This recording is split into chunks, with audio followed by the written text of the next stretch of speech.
오늘은 빠숑 김학렬 소장님을 모시고 인터뷰를 나눠보도록 하겠습니다. 소장님 안녕하세요. 안녕하세요. 네, 오늘도 서울 수도권 중심의 좀 어떤 부동산 시장에 대해서 많은 인사이트 좀 부탁드리겠습니다. 네, 열심히 한번 답변을 드려보도록 하겠습니다. 네. 소장님, 서울 아파트 전세값이 59주 연속 상승. 네. 매매 가격이 19주 연속 상승 뉴스가 나오면서 언론 분위기가 좀 몇 달 사이에 엄청나게 좀 바뀐 것 같다, 뭐 그런 생각이 듭니다. 네. 요즘 좀 서울시장 상황은 좀 어떤가요? 지금 말씀하신 대로 전세가가 한 1년 2개월 정도 올랐고요. 그러니까 작년까지는 오른다 하는 지역들이 있었는데 역전세 문제도 있고 전세가 이렇게 피부적으로 와닿지는 않았거든요. 상승 부분들이. 근데 지금은 서울의 이제 상위권 지역은 물론이고 중위권, 하위권 지역에서도 좀 인기 있는 아파트들은 전세가가 올랐기 때문에 네. 일단 실거주 하시는 분들도 올랐다는 생각들이 좀 하시는 것 같아요.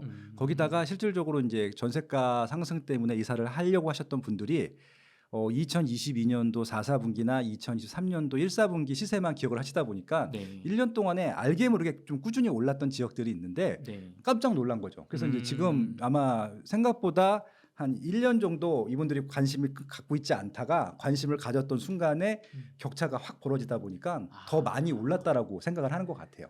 그럼 실제로는 사실 뭐 올해 초나 작년부터 좀 오르는 그렇죠, 게 그렇죠. 있었다. 예. 그렇군요. 네. 아니 근데 또 소장님 지금 전세값이 59주 연속 상승이잖아요. 네. 매매가도 그렇지만 전세가는 지금 체감하시기에 너무 많이 올라간다 이렇게 좀 느끼시는 분들이 있거든요. 그러니까 이제 이게 매매가로 한 1, 2억도 비싼데 전세가로 서울에 있는 대부분 아파트들이 1, 2억씩은 다 올랐거든요. 그리고 이제 가장 큰 이유 그 증거라고 할까요?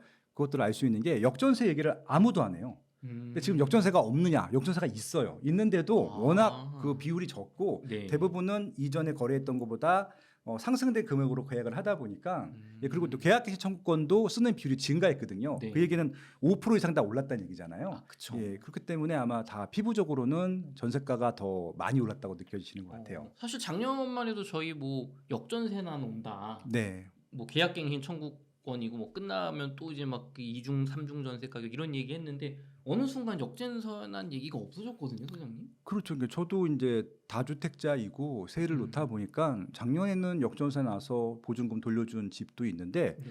올해는 이제 다 계약갱신청구는 썼죠 이제. 그쵸. 예, 쓴 사람들 다시 계약을 하는데 10% 20% 올려도 그냥 계약을 하시더라고요.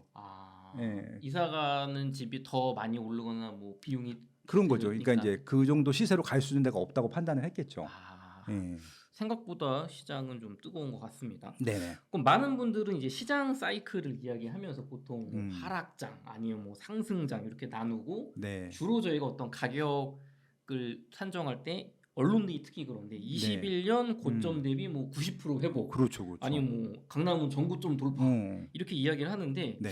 소장님은 조금 다르게 보시는 것 같습니다. 이 부분에 대해서. 그러니까 이제 저도 시황을 분석을 해드리기 있긴 한데 제가 시황을 분석하는 이유는 딱 하나예요. 결론부터 말씀드리면 시황을 보지 말자는 말씀을 드리고 싶은 것들이고 하도 주 단위로 얘기를 하다 보니까 네. 이게 주식은 매일매일 주가가 등락이 있고 매일매일 거래량이 굉장히 많기 때문에 매일매일 분석해야 되는 게 맞거든요. 근데 부동산은 이게 한번 매수하게 되면은 바로 파는 경우들은 거의 없어서 여러분들은 이제 시황을 보더라도 내가 사서 매도를 언제쯤 하는지를 보고 중간중간 시황을 안 봐도 된다는 생각을 가지시라고 제가 일단 시황 분석을 말씀을 드리는 겁니다. 그래서 제가 좀 다른 것들은 뭐냐면은 결국은 저는 이제 매매 사이클, 그러니까 이게 시황 사이클이 아니에요. 내가 일단 집을 사면 언제 파느냐 가지고 한번 따져보셨으면 좋겠는데, 주거 실태 조사라고 하는 게 있어요. 국토교통부에서 매년 조사를 하는. 거기 보면 정확히 나오는데 작년 조사 기준으로 10.8년, 그러니까 11년 보시면 될 것 같아. 집을 사신 분들은요, 11년 후에 팔아요. 그러니까 자가로. 예. 그러면은 지금 집은 사지만 한 10년 정도 동안에 등락은 신경 안 쓰셔도 될 것 같고 10년 후에 올라갈 만한 집을 사면 되는 거잖아요. 예. 그런 관점으로 보자는 얘기죠. 그래서 이게 단기에 집중하게 되면요. 뭐가 문제가 생기냐면은 자꾸 최저점에 살려고 해요. 그렇죠. 싸게 사고 싶으니까. 예. 그리고 내가 샀는데 가격이 빠지면은 막 뭐 이상하게 막 머리 쥐어뜯고 이러시는 분들이 있는데 기분 나쁘죠. 어차피 안 팔 거잖아. 그러니까 마음 편히 가지시란 말씀이고요. 그리고 정말 재수가 좋아서 네. 저점에 사면은 좋은 거고 저점에 못 판다 하더라도 뭐 어차피 내가 상계보다 올랐으면은 그 정도로 위안 삼으시면 될 것 같아요. 그래서 그런 차원으로 말씀을 드리는 것들이고 그렇게 보면은 지금은 좀 상승하는 아파트들이 있어요. 그러니까 예를 들어서 강남 상구가 먼저 올랐겠죠. 네. 그 아파트를 추경 매수하기엔 좀 부담스럽잖아요. 네. 그러다 보니까 이것들도 그대로 소비자 심리에 반영이 되는데 지금 강남 상구도 올라가는 것처럼 보이지만 작년만큼은 안 올랐던 것 같고 지금 그 2등급지 강남이 네. 1급지라고 하면 2등급지가 지금 오르는 타이밍인 것 같고 그 다음에 보면 3급지가 또 올라갈 거예요. 그래서 그렇죠. 아마 남은 2023년 4년도에는 아마 그렇게 좀 순차적으로 최고 비싼 거, 그다음 비싼 거, 그다음 비싼 거, 그 정도 순으로 좀 올라가지 않겠느냐. 이것도 많이 올라가면 한번 또 쉬어요. 예, 또 이 가격이 맞나 싶기도 하고 헷갈리기도 하니까 예, 그렇게 좀 자연스럽게 시장을 보시면은 이게 단기적인 뭐 지난주에는 올랐고 몇 프로 올랐고 이거 신경 안 쓰실 수 있지 않을까라고 좀 제안드리고 싶습니다. 그러면 좀 소장님은 지금 강남은 작년에 사실 많이 올랐다. 네. 올해는 조금 그 상승폭만큼은 미치지 못한 것 같다고 보시는 건가요? 그러니까 이게 좀 애매한 게 네. 이것도 조금 이제 그 거래량하고 그 지역의 특성을 좀 아시면 좋을 것 같아요. 네. 보통 이제 우리가 거래를 한다라고 하는 것은 이제 주식 같은 경우는 100%다 투자 수요잖아요. 그렇죠. 근데 이제 아파트는 투자 수요보다 실수요가 더 많아요. 그러니까 이것부터 좀 인식을 좀 어떻게 보면 인정을 하고 들어가면 좋겠는데 네. 대부분은 아파트 산다고 하면 다 투자 수요로 알고 계시니까 그렇죠. 제가 무슨 말씀을 드려도 이제 악플이 달리죠. 저놈은 집사라고 한다고. 근데 제가 실거주가 더 많다라고 말씀드렸잖아요. 네. 내 집 마련하시는 분들한테 실거주 하라고 하는 건 잘못이 아니니까.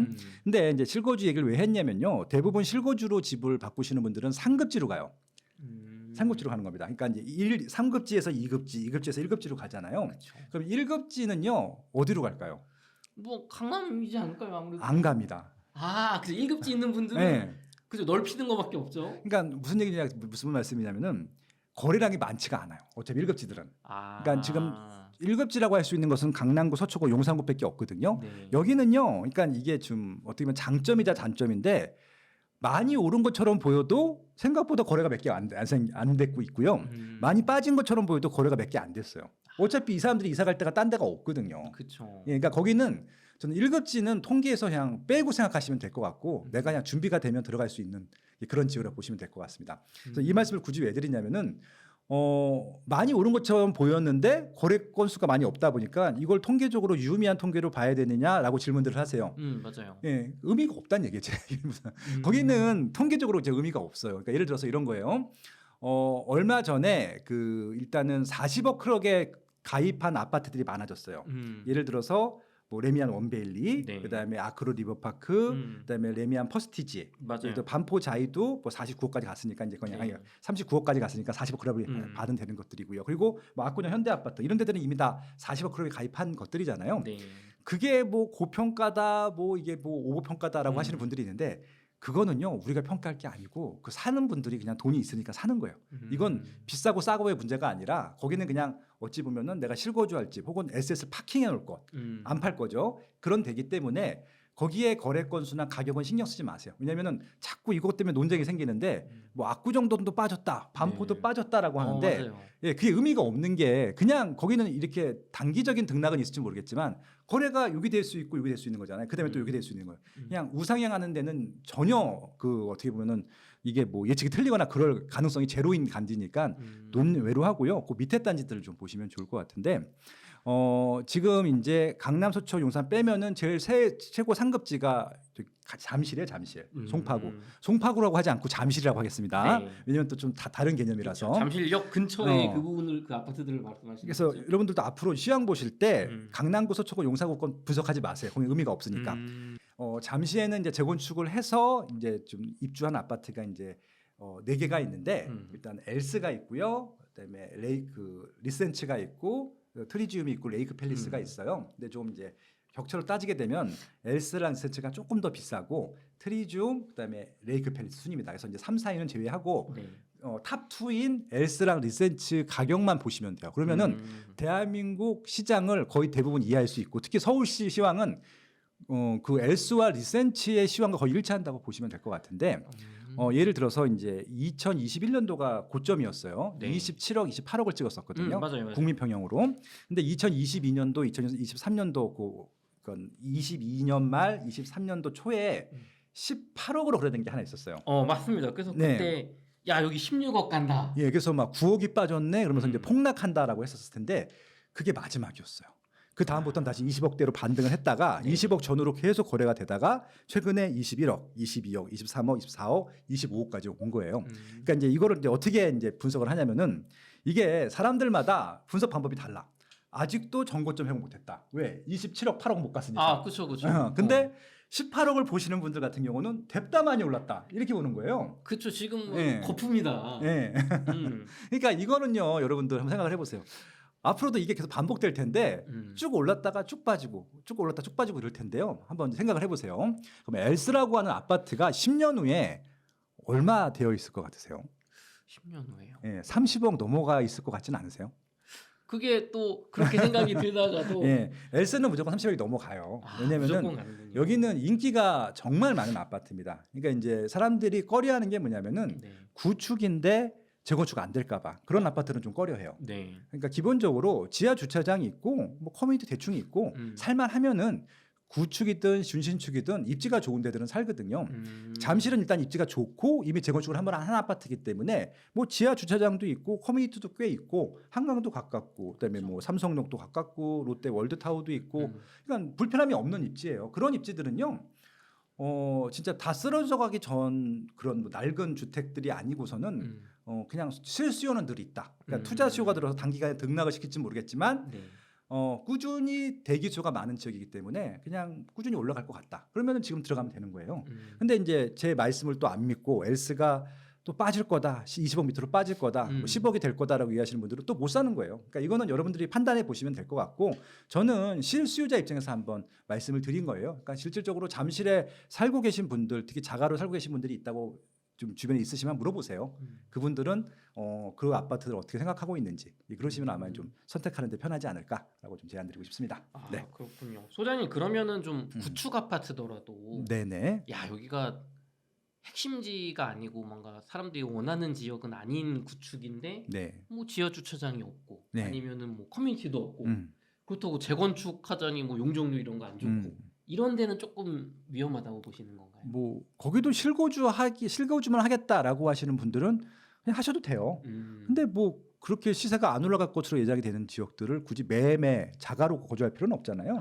전세나 월세로 거주하시면 되고요. 아마 그런 데들은 어김없어요. 전세가율이 높을 겁니다. 예, 그러니까 그건 알고 가시면 됩니다. 그러니까 전세가율이 높은 데들은요.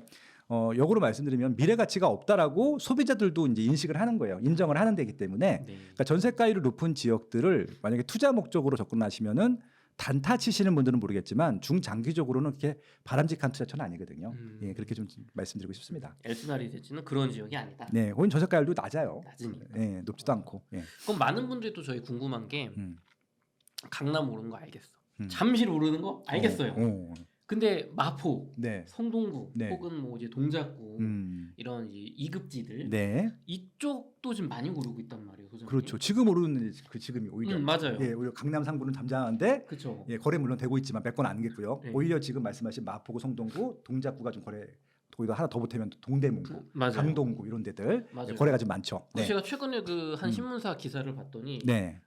조선일보였던 것 같은데 문재인 정부 초기에 네. 패닉 바잉 시기와 지금 흡사하다 이런 기사가 좀 굉장히 자극적으로 나오고 지금 많은 분들이 그쵸. 야 진짜 그러면 강남 오르고 뭐 마포 용산 성동구 오르고 뭐 강동구 오르고 번져나가는 그 순환 매장 오는 거 아니냐. 네. 혹 이런 걱정이 있거든요. 진짜 그렇게 될까요? 이제 제가 이제 이 말씀을 드리면 또 이제 또 저를 또 잘 저의 채널을 보셨거나 하신 분들이 좀 의아하실 텐데 요즘 이제 제가 댓글을 받는 것 중에 하나가 뭐냐면은 빠시형님 왜 이렇게 약해지셨어요 이렇게 말씀을 하세요. 그래서 왜 그러세요 그랬더니 대세 상승 뭐 이런 얘기를 안 하신다는 거예요. 그래서 근데 저는 원래 그런 얘기 안 했어요. 말씀드리지만 이제 어떤 말씀이냐면요. 2021년도 패닉 바잉이라고 하면은 일단 그때도 저는 패닉 바잉이라는 말을 좋아하지는 않는데 2021년 장이랑 다른 거 하나 딱 말씀드릴게요. 그러니까 정확히 2020년, 2021년 그 장이랑 다른 점인데 그때는 다 샀어요. 그러니까 모든 부동산을 다 샀어요. 살 수만 있으면. 비싼 거, 중간 가격, 싼 거, 아파트가 살수록 다주택자 규제 때문에 못 사게 하니까 다세대 빌라도 주택이라고 또 규제하니까 주거용 오피스텔, 주거용 오피스텔도 규제하니까 그냥 오피스텔, 그다음에 맞아요. 생활형 숙박시설, 지식산업센터, 상가, 토지 아무튼 부동산이라고 할 수 있는 건 다 샀어요. 예, 투자층들이 다 올랐어요. 맞아요. 저는 그게 오히려 이제 그 기자분이 말씀하신 패닉 바잉 장이고 대세 상승장이라고 생각을 합니다. 근데 지금 한번 보세요. 일단은 생활 주방 시설 날라갔죠. 그렇죠. 오피스텔도 지금 그렇게 좋은 편은 아니죠. 지사는 지금 말도 아무도 안 꺼내고 있고요. 그쵸. 아시다시피 다세대 빌라는 지금 전세 사기 문제 때문에 다들 좀 금기시하는 용어가 돼버렸고 맞아요. 지금 아파트만 오르고 있는데 아파트도 다 올라가는 시장 아니라고 말씀드렸잖아요. 1급지 작년부터 2급지가 작년 말 올 초까지 지금 3급지까지 2급지 3급지 좀 넘어가는 그 상황이고요. 네. 아마 4급지 5급지까지 갈지는 좀 지켜봐야 되는 상황이기 때문에 2021년도 그 장과 비교하기에는 너무 부족한 게 많고요. 지금은 이제 한번 크게 딘 지역이 그 경험한 게 2, 3년밖에 안 됐어요. 그것들을 다 갖고 있거든요. 그래서 네. 지금 어설프게 투자를 하거나 그럴 수도 없고 취득세 중과라든지 대출 규제가 여전히 남아 있어요. 그래서 그때처럼 이렇게 풍부한 유동성이 있는 것도 아니고 그때는 뭐 코인도 잘 되고 주식도 잘 됐었잖아요. 맞아요. 돈이 없어 지금. 돈이 예. 유동성이 넘쳐 왔죠. 그러니까 2020년도에 코인하고 주식이 확 잘 됐기 때문에 그 돈이 또 부동산 시장에 들어온 것도 있었거든요. 근데 지금은 또 그런 장은 아니에요. 그래서 지금 뭘 보면 또 아냐면은 DSR 9월 때부터 줄인다고 하는데 네. 그것 때문에 지금 미리 대출 받으신 분 돈이 없다는 얘기거든요. 그 얘기는 결국은. 그래서 음. 지금은 그렇게 좀 과열될 만한 양상은 아니다. 예, 그렇게 말씀드리고 싶네요. 의외입니다. 빠숑님 저는 사실은 네. 요즘 집값이 많이 오르다 보니까 네. 오늘 2급지에서 3급지, 4급지, 5급지로 이제 번져간다 이런 말씀 혹시 하시지 않을까 생각했거든요. 저는 그렇게 말씀드린 적은 단 한 번도 없어요. 맞아요. 네, 왜냐하면은 지금은 선별적으로 오르는 시장이 맞고요. 근데 선별적으로 오르는데 일단 입지가 제일 중요하고 네. 입지 후에 상품이 더 중요. 그 상품이 두 번째로 중요할 텐데 하급지도 오를 거예요. 근데 이제 거기는 좀 상급 상품들, 소위 말해서 새 아파트나 준신축 정도 그리고 아마 재건축 재개발이 준비된 진도가 좀 나간 지역들은 거기까지는 오를 수 있을 텐데 아까 말씀하신 대로 나홀로 구축들은 올라갈 방법이 없어요. 왜냐하면은 서울 하급지 같은 경우는요. 뭐 때문에 못 올라가냐면은 경기도한테 져요. 예, 경기도에도 지금 좋은 물건들이 많거든요. 네. 오히려 서울 하급지의 나홀로 구축이 올라가기보다는 경기도 상급지나 경기도의 신축들이 올라갈 가능성이 높은 거죠. 그러니까 그렇게 좀 비교를 해보시면 좋을 것 같습니다. 소장님 그럼 또 이제 많은 분들이 음. 1급지나 2급지 많이 올라서 비싸서 못 살 것 같은데 네. 제가 뭐 한 9억 이하 정도로 오. 이 정도로 뭐 또 뭐 신혼 그 맞벌이 같은 경우 6억 정도까지 또 보금자 이론 이런 거 이용할 수 있잖아요. 네, 그럼요. 이런 분들이 뭐 서울의 이제 외곽이나 경기도에 그런 내 집 마련을 좀 요즘 고민 중이신 것 같아요. 왜냐면 자꾸 오른다고 하니까. 네. 그럼 이분들은 지금 좀 내 집 마련을 해야 될지 네. 아니면 좀 더 기다리는 게 좋을지 네. 아니면 예를 들면 뭐 청약을 좀 노려볼 수도 있고 1, 2년. 그러니까 지금 시점에 내 집 마련을 하는 게 좀 서두르는 게 좋다. 혹은 네. 기다리는 게 좋다. 좀 어떤 조언 드릴 수 있을까요? 그러니까 이거는 뭐 제가 매번 답변 드리는 답변이고요. 예, 그냥 바로 하세요, 그거는. 바로 해라. 예, 왜냐면 9억이나 있는데 그 돈 가지고 왜 집을 안 사고 계셨어요? 예, 9억 정도의 유동성을 만들 정도면은 벌써 사셨어야 되는 게 맞는 것들이고요. 네. 9억이 안 돼도 하세요. 경기도권 가면은 뭐 5억 미만으로도 살 수 있는 게 꽤 많거든요. 네. 예, 대출 없이도 새 아파트인데. 그래서 그런 것들은 내 집 마련 하시고 빨리 갈아타기를 하세요. 그러니까 이게 청약을 노리신다고 하시는 분들도 있는데 가점이 낮으면은 청약으로 노릴 수 있는 게 별로 없어요. 그러니까 그거는 그냥 취미로 줍줍이나 이런 거 하시면 될 것 같고. 근데 이런 분들은 기다리셔야죠. 내가 가점이 진짜 높아. 네. 그럼 내가 원하는 아파트 나올 때까지 기다릴 필요가 있죠. 그럼 그러니까 분양이 청약이 예정되어 있는데 내가 가점이 한 80점이야. 그럼 네. 무조건 기다려야죠. 아마 가점 70점 이상 통장들 있잖아요. 서울에서. 그거 20억짜리예요. 가치로 야. 따지게 되면. 그러니까 20억 로또 아파트를 당첨될 수 있는 그런 가치가 있는 것들이기 때문에 그런 것들은 청약으로 하시는 게 맞는데 특히 신혼부부들 있잖아요. 그리고 나이가 30대 이하 분들 같은 경우는 30대 그러니까 40살 이하겠죠. 네. 그런 분들은 그냥 빨리 내 집 마련하시고 최대한 빨리 상급지로 갈아타시는 게 가장 좋은 전략이다. 그렇게 좀 말씀드리고 싶습니다. 네. 그럼 애매한 가점은 어떻게 하면 될까요? 저희 막 56점, 58점 막 이런 분들. 그러니까 이 50점 같은 경우는 서울은 좀 힘들어요. 예, 그러니까 만약에 경기도에 괜찮은 것들은 당첨될 가능성이 있고 지역을 바꾸는 것도 좀 괜찮을 것 같은데. 차라리 그럼 경기도에 완전 신축 좋은 입지도 그쵸, 한번 그쵸. 생각해봐라. 그럼요. 뭐 솔직히 과천, 성남 이런 데는 너무 좋은 데거든요. 하남도 그렇고 광명도 그렇고 네. 예, 그런 것들도 저는 괜찮다고 생각을 합니다. 그리고 요즘은요.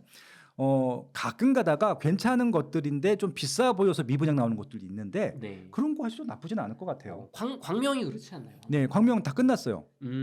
예, 지금 이제 2구역 광명 뉴타운 2구역, 5구역이 미분양이 좀 있었었는데 네. 그거 다 지난주에 다 끝났어요. 지난주에 이게 다 해소가 됐군요. 예, 그러니까 이게 제가 봐도 싸진 않아요. 왜냐면 저 가격이면은 철산동 재건축을 가지 저걸 왜 갈까라고 했는데, 네. 근데 뭐 어차피 이쪽은 더 올랐겠죠. 그러니까 글로 음. 가셨겠죠. 예, 그런 겁니다. 그래서 광명, 뭐 하남, 성남, 과천 뭐 이런 데들 있잖아요. 좀 뭐 네. 고양시도 괜찮고 구리 음. 뭐 이런데 서울에 딱 붙어 있는 지역들 있잖아요. 네. 거기는 새 아파트는 그냥 무조건 괜찮다고 봐요, 저는. 네.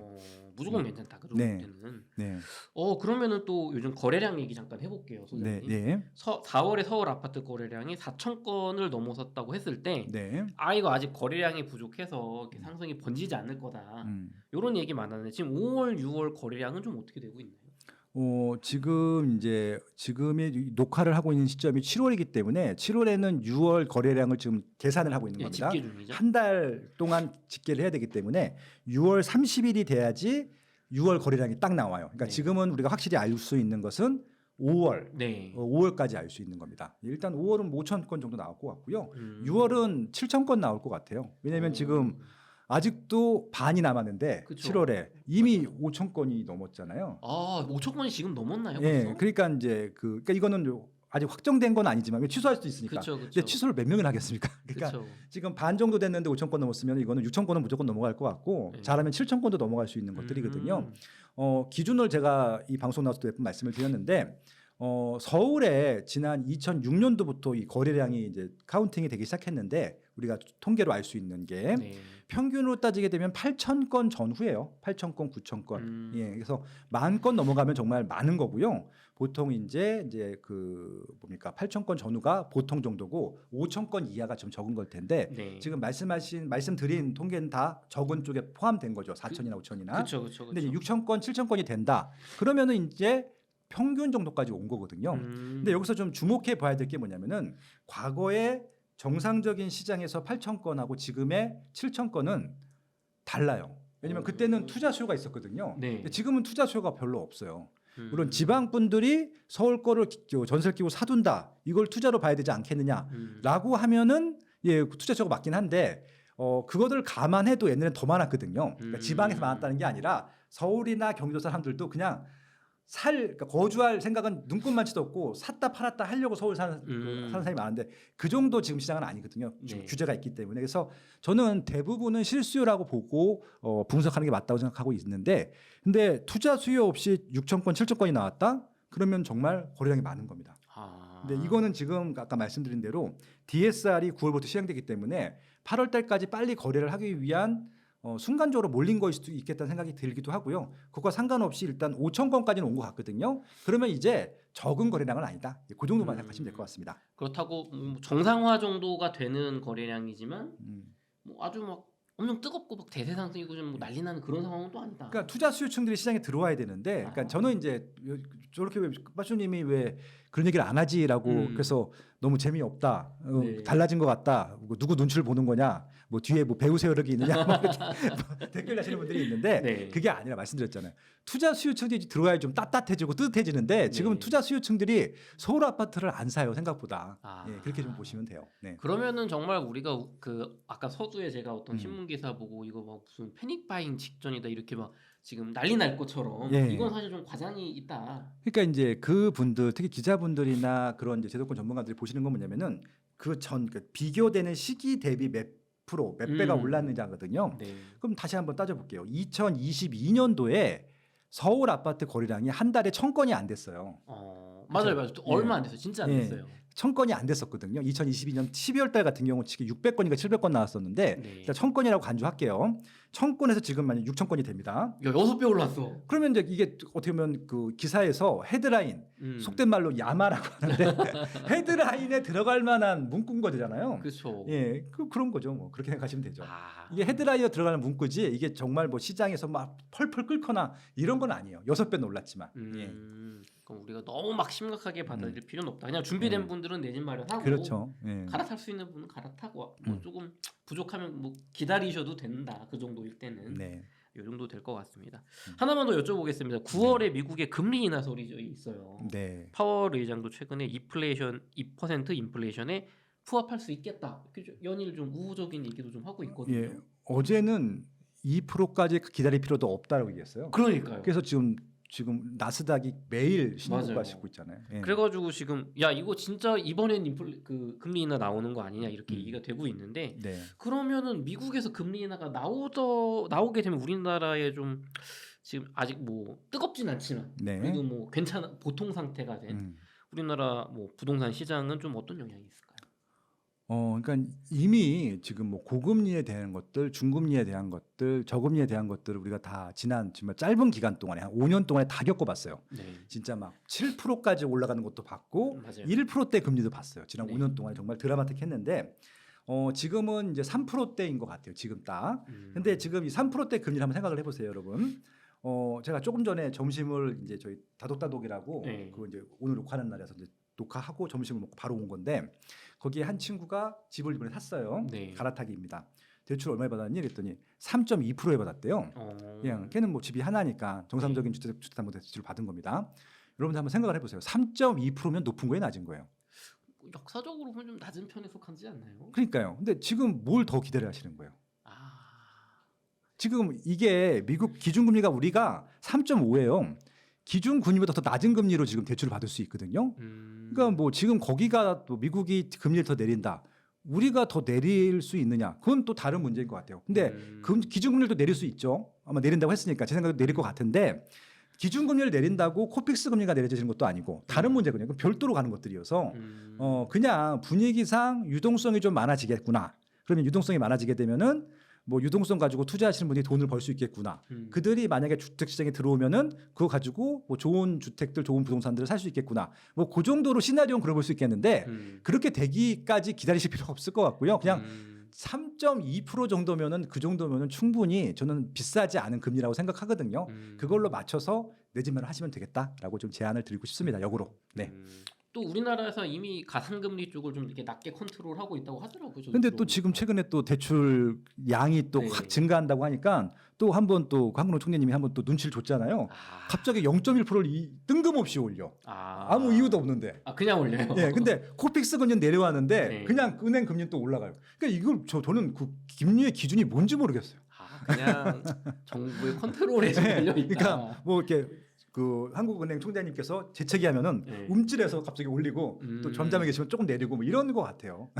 그렇군요. 그러면은 이게 금리 인하가 나와서 어차피 내려갈 수 있는 폭도 적고 예. 괜히 또 대출 규제 나와가지고 올라갈 수 있으니까 차라리 지금 준비된 분 지금 해라. 그리고 또 DSR이 또 줄잖아요. 네. 지금 또 9월달에 줄고 내년에 또 줄어요. 그러니까 오히려 조금 대출 폭이 좀 더 많을 때 받아두는 게 더 낫지 않겠느냐. 그것도 좀 하나 좀 참고하시면 좋을 것 같습니다. 그래서 제가 이제 스마트튜브 경제 아카데미라고 이제 강의 사이트들도 운영을 하는데, 그러니까 부동산의 거의 모든 분야의 강의가 있는데 지금 제일 인기 있는 강의가 뭔지 아세요? 그래요. 뭐 어디 입지가 좋냐 이런 거 아닌가요? 아니, 그건 대부분 사람들이 다 알아요. 다 알아요 이제. 대출 강의예요. 대출 강의. 대출 강의는요 1초 컷이에요. 네. 진짜요? 예. 열자마자 그냥 매진. 네. 근데 이제 이게 조금 민감한 문제가 있기 때문에 온라인으로 못하고 또 오프라인으로 합니다. 불법 탈법 그런 얘기 하는 게 아니라 이 대출 상품이라고 하는 게 다 팔리면 더 못 파는 것들이 있어요. 그쵸. 그래서 그냥 그거는 그걸로 소진되니까. 끝나는. 그래서 이제 그리고 그거 1초 컷인데 그것만 보더라도 이분들이 자금이 지금 살 것들은 많은데 네. 자금이 조금 부족하구나 그런 느낌을 받았어요. 네. 야 이거 되게 현실적인 말씀이시죠. 예, 그러니까 어떻게 보면은 대출 상담사분들이나 대출 해주시는 분들 주변에 알고 있으면요, 그분들이 오히려 지금 시장을 가장 정확히 알 수 있을 것 같아요. 네. 맞습니다. 저 한 3, 4개월 전에 그 대출 상담사분 만났는데 요즘 신용대출 되게 많이 늘었다. 아니면 아파트 담보대출 늘었다. 그래서 그렇죠. 집 사느라고 그런 거였더니 아니요, 다들 비트코인 투자해요. 그랬거든요.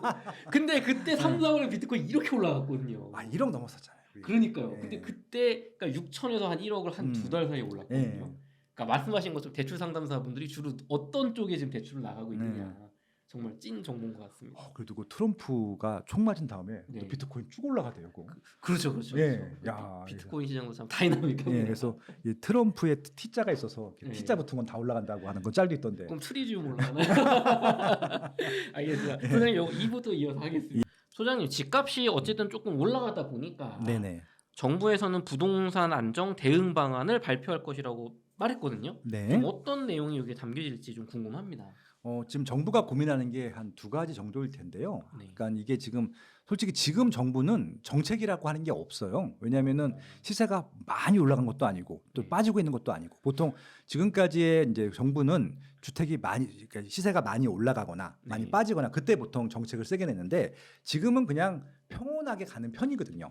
여러분들이 좀 어떻게 생각할지 모르겠지만 전문가가 봤을 때는 그러다 보니까 이분들은 그냥 요 상태를 유지하고 싶은 게 굴뚝 같은 마음일 텐데 네. 자꾸 불안하게 보이는 게 있잖아요. 뭐 공급이 적다는 등, 뭐 맞아요. 금리가 내려간다는 등, 전세 오르고. 네, 그다음에 뭐 서울 뭐 무조건 올라간다는 등, 뭐 네. 그러다 보니까 이게 조금 불안한 것 같아요. 그래서 이제 만약에 시세가 계속 올라갈 것 같으면은 분명히 또 이제 그 무주택자 분들의 불만이 많아지기 때문에 네. 그것도 책에 나오는데 음. 그때 문재인 정부에서 했던 규제책 정도는 아니고요. 네. 아까 말씀드린 대로 뭐 대출이라든지 아니면 이제 규제 지역을 조금 이게 좀 디테일하게 해서 핀셋 규제라고 하나요? 뭐 그 정도까지는 규제를 생각하고 있는 것 같고 또 하나 뭐냐면은 지금 우리가 얘기하고 있는 지역은 다 서울하고 그 인근 지역이거든요. 그렇죠. 지방은 지금 안 좋아. 아, 그러니까 그쵸. 지방은 지금 오히려 거래량도 줄고 시세도 빠지다 보니까 지방은 거꾸로예요.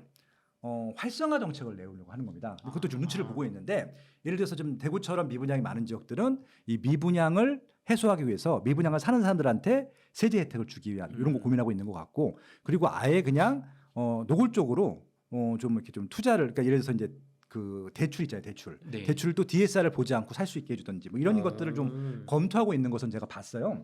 확정된 건 아니고 네. 그래서 아마 지금 두 가지 측면, 투트랙으로 좀 이쪽이 좀 시세가 올라가는 쪽은 뭐 핀셋 규제, 그다음에 지방 같은 경우는 조금 더 이 미분양을 없애고 거래를 활성화시킬 수 있는 네. 그 두 것들 동시에 고려하고 있는 것 같습니다. 그럼 서울이나 수도권에는 뭐 조정 대상 지역, 투기 과열 지역 이런 것도 나올 수도 있는 건가요? 그럴 수도 있지요. 지금은 일단은 강남 3구랑 용산구만 규제 지역일 텐데 네. 지금 아까 말씀하신 대로 마포구나 성동구, 동작구나 강동구로 오른다고 하면은 네. 그런 지역들에 이제 편입을 시킬 수 있을 텐데 이거는 이제 옛날처럼 뭐 조정 대상 지역, 투기 과열 지역 이걸 지정하는 것이 아니라 네. 어차피 그 규제라고 하는 게 세금 규제, 대출 규제거든요. 네. 예, 그걸 정말 디테일하게만 적용시키면 되는 것들이어서 그런 것들을 아마 검토하고 있는 것 같아요. 아, 그렇군요. 네. 그러면은 그런 게 발표가 되면은 소장님이 보시기엔 뭐 좀 잡힐 거다. 그리고 만약 상승률이 둔화될 거다. 이렇게 보시는 건가요? 그러니까 이제 이게 그 규제 때문에 잡히는지 시세가 많이 잡히는지는 잘 모르겠어요. 저도 이제 시기가 좀 안 맞다 보니까 예를 들어서 지난 정부에서는 이제 문재인 대통령 취임하시고 3년 동안 28번의 규제가 나왔거든요. 그렇죠. 엄청 세게 나왔죠. 예, 근데 3년 내내 폭등을 했어요. 맞아요. 그러니까 규제 때문에 못 잡았다는 얘기고요. 근데 이번 정부는 대책을 안 발표했는데 그냥 폭락장이었어요. 맞아요. 왜냐면 진짜 5월 달에 취임하셨잖아요. 2022년 윤석열 대통령이. 네. 정확히 10월 달부터 막 빠지거든요. 맞아요. 예, 그러니까 정책이 없었는데 빠진단 말이에요. 그러니까 이게 정책으로 집을 잡을 수 있느냐 아니냐의 문제는 이게 반드시 비례하거나 이렇게 매칭이 되거나 그러지는 않는 것 같고요. 지금 시장의 수요가 공급과 어떻게 지금 매칭이 되고 있는지 그런 거 갖고 결정이 될 것 같은데 지금은 아무리 봐도 수요보다는 공급이 적고 공급보다는 수요가 많아 보이는 시장이기 때문에 이걸 뭐 정책으로 규제로 잡을 수 있을 것 같지는 않고요. 어찌 보면은 좀 수요를 이게 억누르는 게 아니라 수요를 좀 안심시키려는 정책. 그러니까 지금 최근에 나온 정책도 뭐냐면은 3기 신도시가 원래 30만 원을 기획했는데 네. 60만 원으로 2배 누르겠다. 왜냐하면 지금 3기 신도시는 쾌적하게 용적률 잡아놨었는데 네. 이렇게 수도권에 집이 부족할 것 같으면 아예 60만 호를 지어버리겠다고 발표했거든요. 네. 저는 그거 잘했다고 생각을 해요. 실제 60만 호가 될지 안 될지 모르겠지만 그런 식으로 자연스럽게 조금만 기다려도 주택 우리한테 돌아올 주택 숫자는 충분하다라는 인식을 하게 해줘야지 못 사게 하면은 더 사고 싶거든요. 그렇죠. 그러니까 지금 오히려 좀 그런 쪽으로 오히려 정책이 나가지 않을까라고 좀 기대는 해보고 있습니다. 아, 그렇군요. 네. 근데 그 소장님 과거 노무현 정부나 이명박 정부 초기에 예. DTI 대출 규제로 2009년 반등한 집값을 잡았다고 보시면서 네. 정부가 스트레스 DSR 2단계 규제를 적용하면 요번에도 좀 대출 규제로 집값 잡힐 거다, 하락할 거다. 네. 보시는 시각도 있는 것 같습니다. 뭐 그렇게 될 수도 있고 안 될 수도 있는데 네. 그 이명박 정부 때는 그것 때문에 그런 게 아니라 공급 때문에 그런 거고요. 아, 네, 그러니까 이제 보금자리 주택이잖아요. 네. 그것도 그 핵심 요지 옆에다 만들었거든요. 네. 그래서 뭐 세곡지구, 내곡지구, 강남구 서초구예요. 거기에 절반 가격으로 공급을 하다 보니까 마침 그때 시장도 별로 좋지 않은 상태였었거든요. 네. 금융위 이유였기 때문에 유동성도 떨어진 상태에서 그래서 어차피 조금 주춤주춤 하고 있는 사이에 거기다가 공급까지 싸게 때려버리니까 당연히 빠질 수밖에 없었던 것들이고 그래서 쭉 빠졌던 것이 2024년도까지 이어졌던 것들이거든요. 그래서 저는 오히려 DSR 규제 때문이라고 하면은 억지로 너무 짜맞힌 것 같고요. 네. 오히려 저는 싼 아파트를 단기간에 많이 공급하려고 했던 그런 네. 시도들 때문에 실제 입주 물량도 좀 있었고 더 빠지지 않았나 그렇게 좀 분석을 합니다. 소장님 방금 말씀해주신 것처럼 지금 제가 질문을 드릴 질문지에 있는 내용을 말씀을 해주셨는데 아 그래요? 예. 네, 2009년에서 2013년의 집값 하락은 네. 대출 규제가 아니고 네, 맞아요. MB 정부에서 보금자리 주택, 뉴타운 사업 같은 거가 서울에 있었기 때문이라는 그러니까 공급의 힘이다라는 네. 시각도 있거든요. 네. 그쪽을 좀 더 크게 보시는 거. 그쪽 강남에다 그것도 공급했잖아요. 아, 근데 저도 지금도 좀 강남 서초구 뭐 이런 데다 공급을 많이 했으면 좋겠어요. 솔직히 부지가 꽤 많거든요. 송파구가 오히려 부지가 적고요. 송파구는 되게 면적은 더 커 보이는데 네. 실제 신규 아파트를 정비 사업 말고는 질 땅이 없는데 강남구랑 서초구는 그린벨트를 조금만 풀면 엄청나게 많거든요.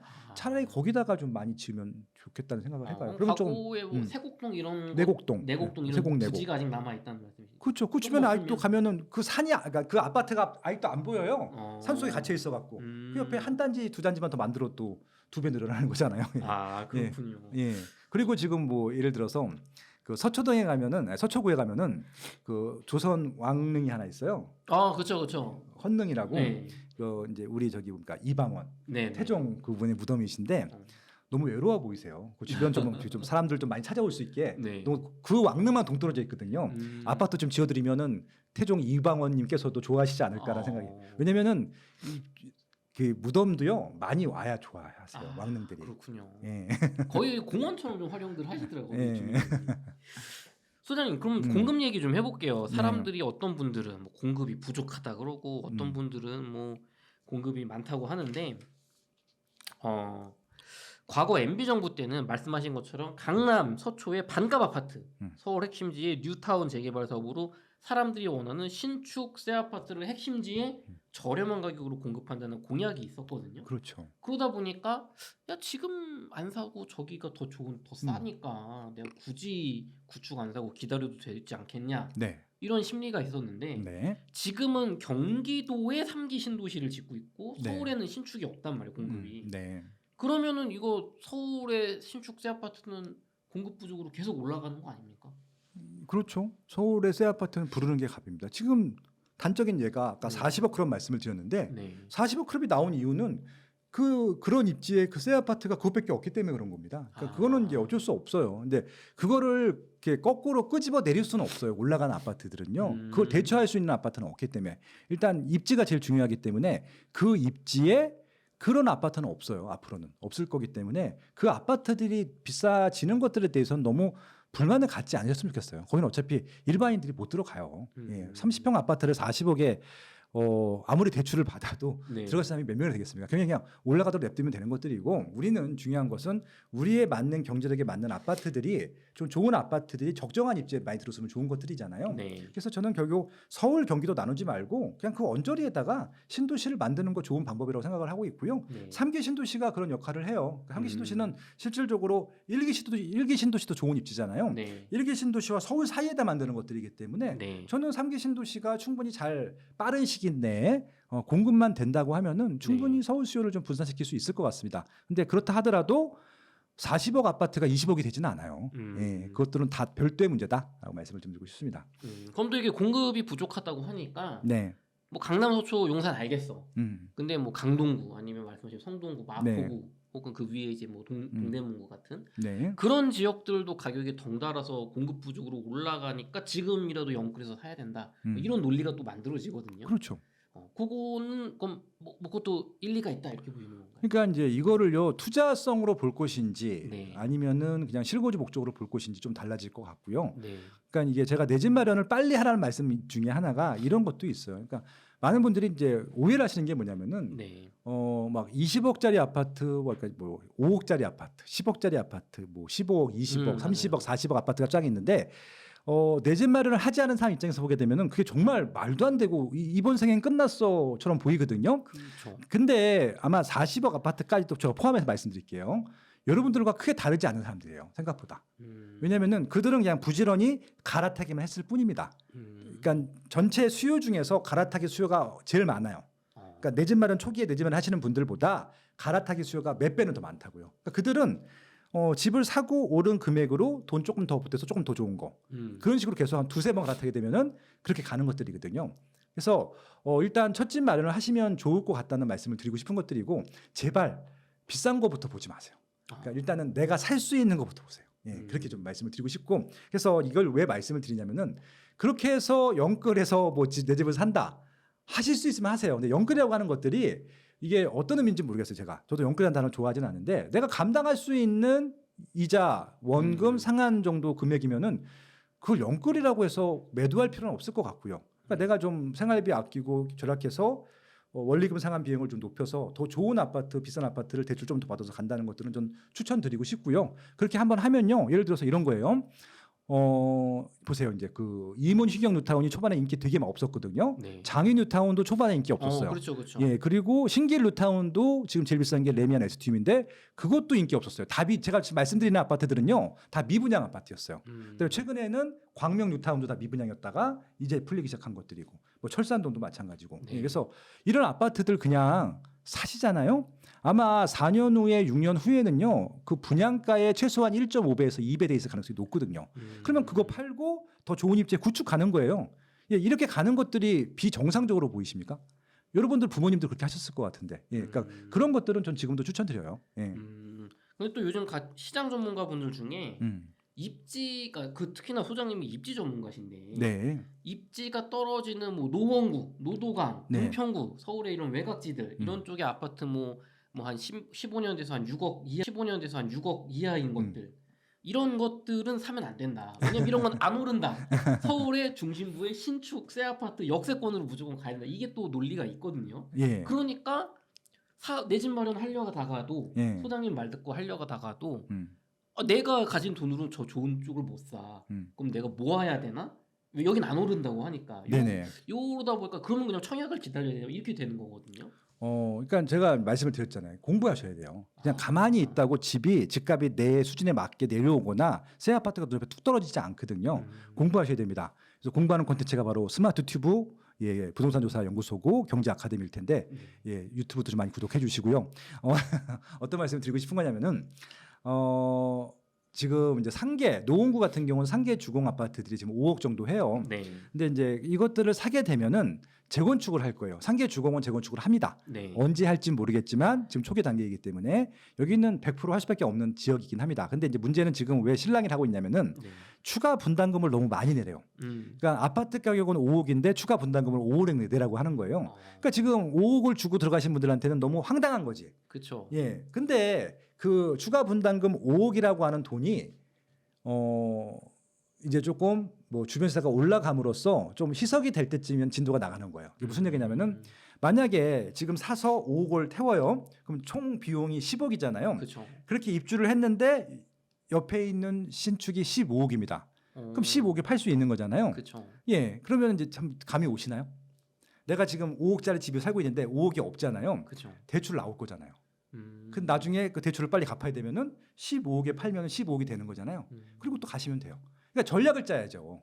그러니까 이게 내가 가진 돈으로 살려고 그러면 한도 끝도 없이 못 사요 이제. 왜냐면 인플레이션을 따라갈 수 없어. 내 월급은요 인플레이션 못 따라갑니다. 네. 결국은 인플레이션을 해지하기 위해서 조금 무리한 베팅을 하는 거예요. 이건 어쩔 수 없어요. 뭐 비트코인도 저는 그런 마찬가지 투자라고 생각을 하고 있는 것들이고 네. 주식도 마찬가지고 부동산도 마찬가지일 텐데 부동산으로서 지금 내가 월급으로 번 돈보다 더 많이 벌기 위해서는 베팅을 해야 되는 것들이고 오를 확률이 높은 것들에 베팅을 하는 것들이잖아요. 예, 그렇게 한다고 하면은 내 집 마련도 그런 좀 지금 내가 돈이 충분치 않다라고 하면은 예, 그런 확실하게 올라갈 수 있는 미래 가치가 있는 재건축 재개발지에 베팅을 하셔야죠.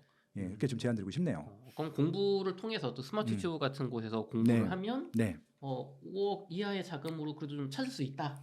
1억짜리도 있어요. 1억짜리도 그러니까 왜냐면 대출을 활용할 거니까. 그리고 또 전세 레버리지도 활용할 거니까. 그렇죠. 예, 왜냐면은 내가 실거주하지 않으면 더 편해요.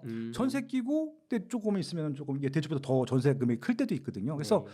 방법은 많아요. 하고자 하면. 그리고 꼭 서울부터 시작하지 않아도 된다고 말씀드렸잖아요. 인천, 경기도부터 출발해도 네. 강남까지 갈 수 있어요. 여러분들 생전에. 예, 여러분들 자식들은 강남 집안은 만들 수 있습니다. 예, 그렇군요. 공부하신 만큼 가져갈 수 있습니다. 기회가 네. 많이 많이 있다 얘기해 네네. 주셨습니다. 소장님 그럼 요 아까 갈아타기 수요가 되게 많다고 하셨잖아요. 실제로 네네. 그 실거주자분들 중에. 네. 그럼 지금 시점에 음. 뭐 내 집 마련 강추하신 거 들었어요. 아, 음. 있는 게 좋다. 인플레이션 생각할 때. 네.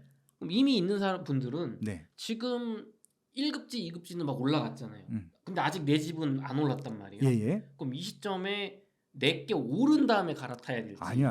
아니면 지금이라도 빨리 팔고 더 상급지로 가야 될지 상급지 갈아타기는요. 네. 무조건 지금임이에요. 무조건 지금이다. 예, 왜냐하면 상급지를 잡아야 상급지 갈아타게 되는 거잖아요. 네. 내 집을 팔았다고 상급지 갈 수 있는 게 아니에요. 상급지를 잡아야 상급지로 가는 거잖아요. 네. 예, 그러면 상급지가 오르면은 내가 만약에 2급지면요, 2급지도 오를 거잖아요. 네. 그러니까 더 많이 올라갈 걸 먼저 잡는 것이고, 내 거는 늦게 파는 거죠. 오른 다음에. 그러니까 이건 좀 타이밍을 맞춰야 되는 싸움이긴 해요. 예, 그리고 부족한 부분들은 뭐 대출을 활용하거나, 뭐 아니면 엄마 아빠 찬스를 활용하거나. 그럼 바로 팔고 바로 사는 게 아니고. 예, 그건 뭐 자기 마음이죠. 아. 근데 이제 보통은 지금 뭐 그냥 바로 팔고 바로 살 수도 있고요. 같이 세팅을 할 수도 있어요, 그렇게. 근데 이게 상승장에서는 먼저 사고 내 걸 나중에 파는 거예요. 그다음에 또 하락장에서는 또 거꾸로 해야 되겠지. 먼저 예. 팔려야 되니까. 그렇죠. 예. 근데 지금 아마 상급지 갈아타기 하시는 분들은 그냥 먼저 하는 거예요. 그렇지 않으면은 상급지 물건들은 더 구하기가 힘듭니다. 그럼 소장님은 상급지는 지금 갈아타기 괜찮다. 상급지는 지금이 아니라 언제든지 괜찮아요. 언제나 괜찮다. 예, 전략이 좀 달라질 뿐이고 네. 방법이 좀 달라질 뿐이지 네. 아무 때나 하셔도 됩니다. 그리고 오히려 하락장엔 더 좋죠. 갭이 붙어 있으니까. 금액이 주니까. 1급지랑 2급지랑 거의 갭이 별로 차이 안 나거든요. 네. 그럴 땐 무조건 바깥하시는 거예요. 네. 그럼 조금 더 이제 그 응용 질문 드려볼게요. 네. 상급지 갈아타기 좋은 거 알겠는데 네. 저는 지방에서도 괜찮은 뭐 이렇게 건물이나 아파트를 갖고 있는데 네. 이거 지방 인구 소멸이다 뭐 이렇게 이슈가 많은데 이거 싹 정리하고 서울에 뭐 똘똘한 뭐 압구정 현대라든가 예. 건물이라든가 이렇게 좀 투자해야 되는 거 아니냐고 고민하시는 분들도 있는 것 같거든요. 꽤 그렇게 하신 분들도 있어요. 아, 주변 분들도 있고요. 있는데 예, 그래서 그거 뭐 어떻게 답변드리면 될까요? 그래서 이제 그럼 지방의 아파트나 이런 걸 좀 정리를 하고 서울로 그래도 오는 게 맞는 건지 네. 좀 궁금합니다. 그러니까 서울로 온다는 얘기가 이사를 오신다는 얘기인지 투자만 해두신다는 얘기인지 이게 좀 다를 것 같고요. 이사보다는 이제 뭐 이렇게 예, 사두는 거죠, 그러니까 투자. 사두는 거죠, 투자로. 예, 일단 결론부터 말씀드리면 만약에요 이렇게 생각하시면 될 것 같아요. 부동산이라고 하는 것, 특히 아파트라고 하는 것들, 뭐 다른 뭐 부동산 마찬가지일 텐데 여기는 정말 그 밸류에이션이라고 하잖아요. 가치 분석하기가 너무 편해요. 비싼 게 더 수요가 많은 거야. 아주 간단한 논리입니다. 네. 그러면 이제 이렇게 보시면 되죠. 만약에 이것도 상급지 갈아타기랑 똑같은 거예요. 네. 지방에 있는 것들보다 서울에 더 비싼 걸 사는 거요. 이건 언제든지 추천. 근데 지방에 비싼 걸 팔아서 서울에 싼 거 오는 거 그건 반대. 예, 그러니까 내 기준이면 돼요. 그러니까 예를 들어서 내가 해운대구 살아요. 부산에. 네. 비싸죠. 예, 평당 거기도 한 15억 정도 하는 아파트 많으니까. 네. 근데 그거 팔고 서울에 있는 10억짜리 아파트 사. 그건 반대. 지역이 서울이더라도 싼 걸로 오는 네. 건 반대. 그러니까 내가 부산에 15억짜리 사는데 20억짜리 사 서울에. 그건 찬성. 이렇게 생각하시면 마음이 편할 것 같아요. 지방 소멸하시는데 소멸될 지역도요. 인구가 빵이 되지는 않아요. 그러니까 그 안에서도 나름 수요가 있는 것들이고 네. 특히 광역시급들은 걱정하실 필요는 없어요. 근데 이제 그런 핵심 입지들 해운대구가 망하겠습니까? 그러니까 얼마 전에 뭐 제가 재밌는 논문을 봤는데 네. 부산이 인구 소멸의 가장 1순위고 특히 맞아요. 해운대구가 제일 먼저 망한다는 거예요. 맞아요. 저도 제가 봤습니다. 이제 그거 보고 기가 차지도 않아 말씀드렸어요. 왜냐하면은 샘플링이 잘못됐어요. 해운대구가 네. 모든 동이 다 부자 동네가 아니야. 그러니까 여기 우동, 뭐 네. 중동, 좌동 이쪽만 좋은 것들이고 뒷동들을 뭐 반여동, 반소동 이런 데는 되게 싼 지역들이거든요. 네. 근데 뒷동에서 조사해 놓고 앞까지 그럴 거라고 이렇게 평균으로 뚱치는 것은 잘못된 분석이잖아요. 그렇죠. 예, 그래서 오히려 앞동이 잘 돼서 뒤가 나중에 개발될 여지가 크거든요. 그럼 여기는 더 수혜 지역가 될 수도 있는 것들이잖아요. 그래서 그쵸. 오히려 지금 여기 개발 여지가 있는지를 보시는 게 맞을 것 같고 그런 식으로 접근하시면 안 된다는 얘기고요. 뭐 대구 같은 경우도 수성구 같은 경우가 망할 가능성이 거의 제로예요. 왜냐하면은 수성구는요 부산 포함해서 그러니까 불경, 경북 다 포함해도 학군이 압도적으로 제일 좋은 데거든요. 네. 예, 그리고 일자리도 너무 좋은 지역이고 그다음에 기반시설도 좋고. 그러니까 뭐 대구의 다른 지역들이 인구가 감소하고 좀 도태될 수 있을지 모르겠지만 수성구 정도는 여러분들 생전까지는 걱정 없을 것 같은데요. 여러분들 사후 세계 혹시 걱정하시는 건가요? 네, 그런 게 아니라고 하면은 너무 지방을 부정적으로 보시지 않으셔도 좋을 것 같고요. 울산도 좀 마찬가지고 네. 그다음에 대전도 마찬가지라고 생각해요. 그러니까 그런 광역시급들은 광주도 마찬가지고 분명히 살아남을 도시들이 있고 충분히 뭐 서울만큼 뭐 아주 비싸진 않겠지만 서울의 상승률 이상으로 따라갈 지역들은 꽤 있다 말씀을 드리고 싶습니다. 네. 뭐 이런 얘기도 나오거든요. 그래서 혹시 20평대 아파트가 앞으로도 경쟁력이 있다 30평대보다 이런 네. 얘기도 있어요. 투자할 때 그걸로 가야 된다. 이제 인구 구조가 바뀌니까 그렇죠. 좀 진짜로 좀 그렇게 될까요? 뭐 이거는 뭐 케이스 바이 케이스일 것 같긴 해요. 네. 그러니까 지금 실질적으로 20평대 수요가 많아졌느냐? 많아졌죠. 많아졌는데 30평대 수요보다 많느냐? 그건 또 아니거든요. 네. 그러니까 이거는 지역에 따라 케이스 바이 케이스일 것 같아요. 그러니까 이제 일단 아파트라고 하는 곳에 사는 사람들 한번 분석해 보시면은 아무래도 1인 가구나 2인 가구보다는 가족 단위로 결혼하신 분들이 애를 한 명 낳든지 두 명 낳든지 그분들이 살고 있을 가능성이 높거든요. 네. 그래서 그분들한테 가장 최적합한 세대는 평대는 몇 평대인가? 30평대라고 생각하고 있거든요. 예, 돈이 있으면 30평대 가겠지만 네. 그래서 저는 30평대 수요가 2050년까지도 제일 많을 것 같아요. 아파트는. 아파트는. 예, 근데 이제 그럼 20평대 수요는 뭐냐? 이것도 조금 지켜봐야 될 것 같은데 지금 제가 20평대 수요가 증가한 이유는요. 네. 수요가 증가한 게 아니에요. 그럼 뭐가 증가한 건가요? 두 가지 이슈가 있는데 하나는요. 일단 이게 재건축 재개발 문제인데요. 네. 30평대 이상을 조합이 갖고 가요. 그저 거의 일반 물량 안 나오더라고요. 왜냐하면은 일반 분양수를 증가시키기 위해서 쪼갭니다. 그러니까 예전에는 10평형대 아예 분양을 안 했었거든요. 맞아요. 그러니까 일반 분양이 적게 되면은 10평형대까지 쪼개서 10평형대로 분양합니다. 그래서 요즘 10평형대 아파트 분양 많이 하는 게 맞아요. 1인 가구들이 많아져서가 아니라 네. 이거는 이제 조합 구조를 아셔야 돼요. 조합이나 시행사들이 이건 조합이죠. 정부 사업이니까. 네.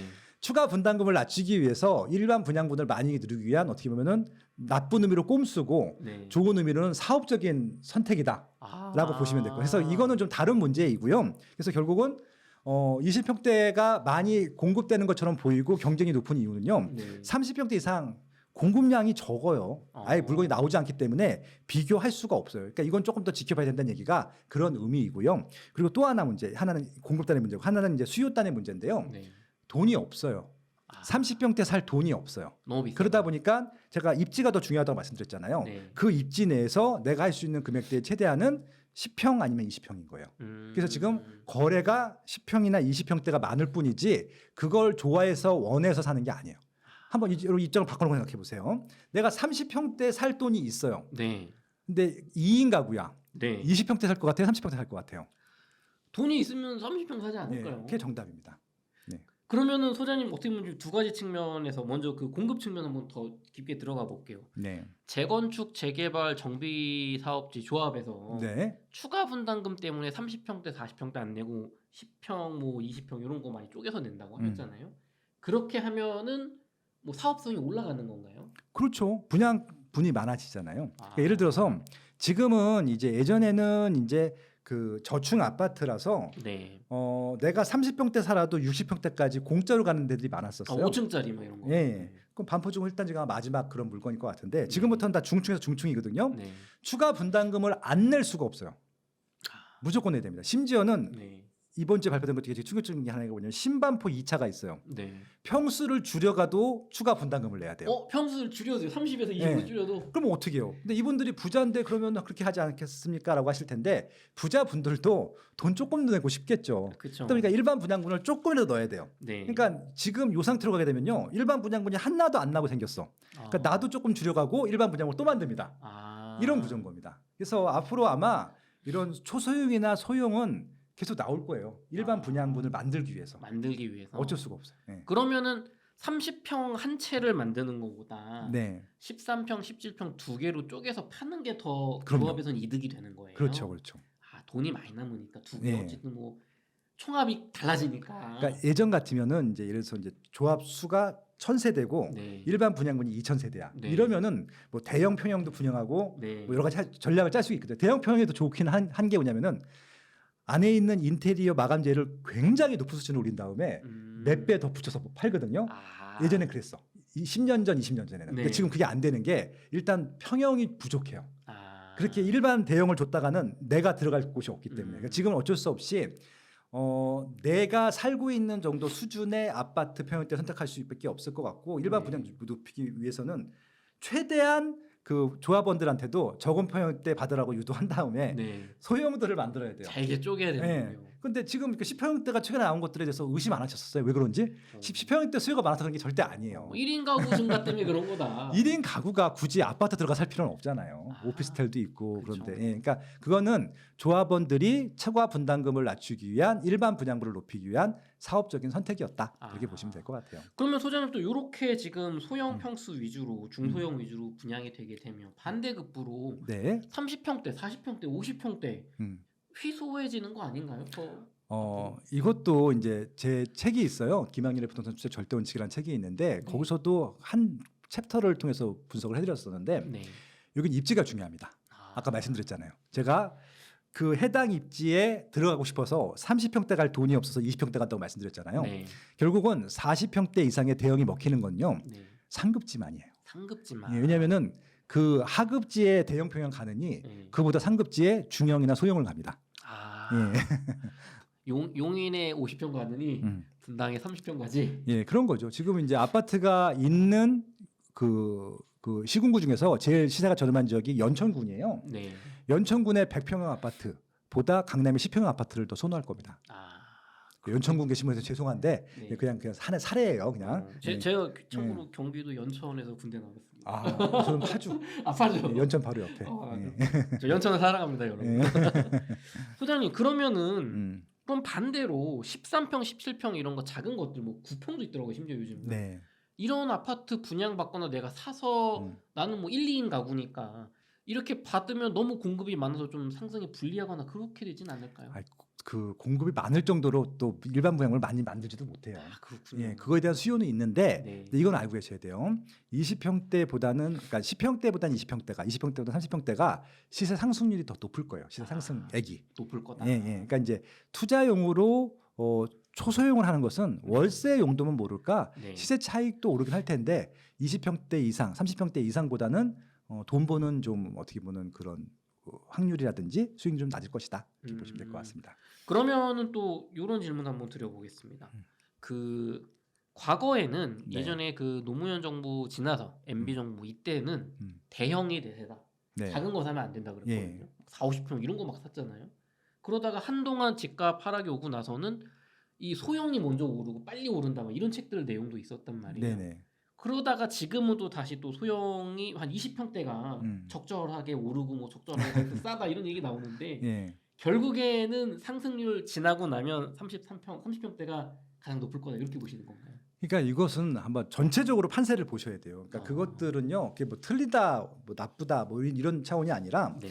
노무현 대통령 때는 왜 대형이 인기가 많았냐면요, 네. 똘똘한 한 채 때문에 그랬어요. 지금도 똘똘한 아침 뭐 이런 얘기 하잖아요. 그러니까 다주택자 규제를 그때 처음 했거든요. 네. 그러다 보니까 두 채를 살 수가 없으니까 그 돈 뭉쳐갖고 대형을 산 겁니다. 그러니까 일시적으로 대형을 사다 보니까 대형이 품기가 생긴 거죠. 올라갔던 것 뿐이지 대형이 모든 지역에서 다 올라간 것도 아니에요. 그러니까 예를 들어서 지금 제가 말씀드린 강남, 서초, 용산 빼고 특히 지방 같은 지역은요. 네. 30평대랑 40평대랑 가격 똑같은데 되게 많을 거예요. 맞아요. 예. 얼마 차이 안 난다. 심지어는 30평대랑 50평대랑 가격 비슷한 데도 되게 많을 겁니다. 안 된다니까요. 평당 가격을 따지게 되면은 네. 대형이 이런 지역들은 이길 수가 없어요. 그러니까 결국은 이것은 희소성과 순간적으로 수요가 몰릴 수 있는 것들이잖아요. 네. 그것을 전체 뭐 대세인 것처럼 해석을 하면 안 되는 것들이고 지금 소형이 또 오른 것처럼 보였던 이유도 중대형은 안 팔아요 사람들이. 지금 살 수 있는 것들 거래할 수 있는 게 소형밖에 없기 때문에 거래된 것이라서. 네. 그러니까 제가 제일 답답했던 것 중에 하나가 뭐냐면 기사 보면은 그러니까 소형 평형의 청약 경쟁률이 압도적으로 높다. 네. 중대형을 공급 안 해서 비교할 대상이 없는 건데 뭐 그게 20평대가 경쟁률이 200대 1 나오고 300대 1 나온 게 무슨 의미가 있어요. 대형은 아예 분양도 안 했는데. 그쵸. 되게 웃긴 것 같았어요. 이게 동일한 뭐 이제 100세대 이렇게 분산을 해서 네. 소형, 중형, 대형을 동일 선상에서 비교하면 그 의미가 있는데 네. 중형과 대형은 아예 분양을 안 했어. 소형만 분양해 놓고 소형이 인기 있다. 이거는 틀린 거죠. 분석 자체가 틀린 거죠. 예. 그러네요. 예. 소장님 그럼 이거는 또 어떻습니까? 아예 그냥 역으로 초대형. 네. 그 요즘 보면은 80평, 100평. 네. 특히나 뭐 이렇게 강남이나 잠실 이쪽에 그런 고급 아파트들 네. 이렇게 초대형 규모 분양하면서 그거 정말 막 집값 어마어마하더라고요. 보면서 야 이거 거품 아니냐 말이 되냐 이런 의견도 있는데 네. 그런 쪽은 괜찮은 건가요? 그거 사실 수 있으세요? 저는 돈이 없어서 못 네. 사요. 그러면 그건 우리가 논의할 시장이 아닌 거예요. 그러니까 이걸 말씀을 왜 그들의 드리냐면 시장이다.